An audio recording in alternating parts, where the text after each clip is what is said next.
So apparently bringing books to school about whorehouses generally falls into the unspoken category of things that you probably should know better to do, but I didn't, and I got called out a few times for this book. I can't imagine why. I mean, look at this cover. Just look at it. Needs no description. This book, Lady Slings the Booze by Spider Robinson, is about more than a whorehouse, though. To be very precise, this book is a revolutionary science fiction novel about a private investigator who is called into work in an intergalactic whorehouse and solve the mystery of a time-traveling rapist. He also falls in love with a bicorporeal telepathic prostitute. And there's a talking dog in the mix, too. And this is me trying not to ruin the plot for you, so you can only imagine how far it goes from there. To prove why I love this book so much, I'm going to read you a paragraph, actually, and it fell on the ground. This happens to be composed entirely of lawyer sex puns. I mean, I'm pretty sure I could stop at erection sustained, and you'd get the idea, but this stuff is just great. Okay, here, it's like page 84. I should have had this bookmarked.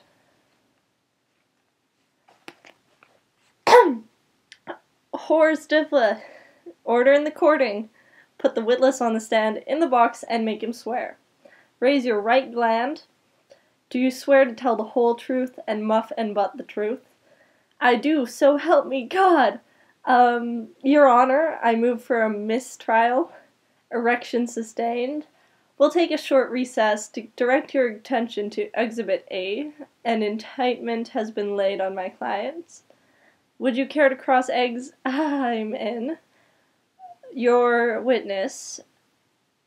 Madam, for men, does the jury have its verdict? Verdict, oh. Bang, bang, bang! Bailiff, ejaculate that man. The prostitution rested.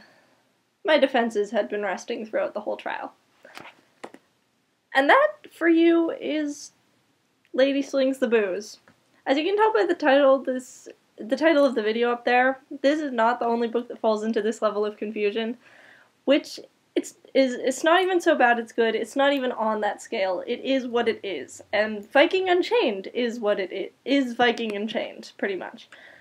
Viking Unchained, I don't have here, I've been looking for it, actually, to give to Bob's for like a week or two now, and when you have as many books as I do, and you have as many reasons to waste time as I do, which I don't, but I waste time a lot anyway, it takes a while.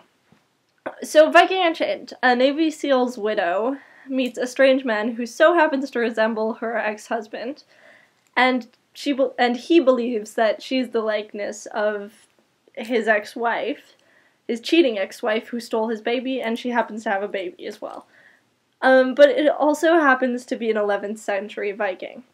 Essentially, she's convinced that the relationship is like the strangely reunited of her and her husband, but there's a few differences, like, you know, the weird customs, the chauvinism, the accusations of baby stealing and cheating, and she and her husband probably had a lot more sustenance, whereas her and her Viking just have a lot of sex.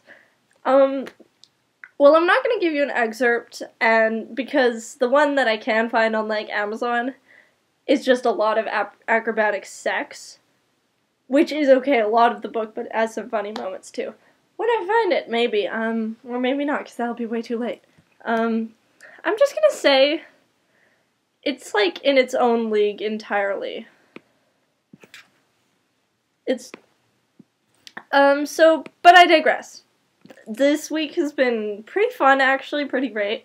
My grandparents finally left, and I escaped my exile to the basement, and designed a whole bunch of t-shirts and stuff, and wasted a whole lot of time while they were still here. On Sunday, though, I attended a meetups. Okay, I intended to go to Sherlock meetup, but of all the buses I could have taken, I ended up on a frigging time-lapse bus or something, because I left to go downtown at 11:30, and I got downtown, and it was like 2 o'clock according to my watch, and everyone there, but it only take a half-hour bus ride, and then I was like, screw this, because confusing, and then when I got back outside of downtown, it was 12:30, so I went to a pony meetup instead, however, it all ended up okay, because Pony is pretty great. And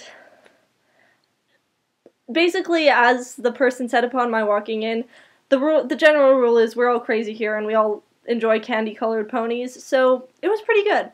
Travis, you're disgusting. Lynn, I'm pretty sure Romeo and Juliet is supposed to make you say what the hell because what the hell. And Rachel, we never get those here. We just go on epic Easter eggs hunts with like the little kids who are freaking adorable. And Josh and Bobs, you didn't say anything this week. Shame on you. And that's been 5 minutes. And that's all, folks.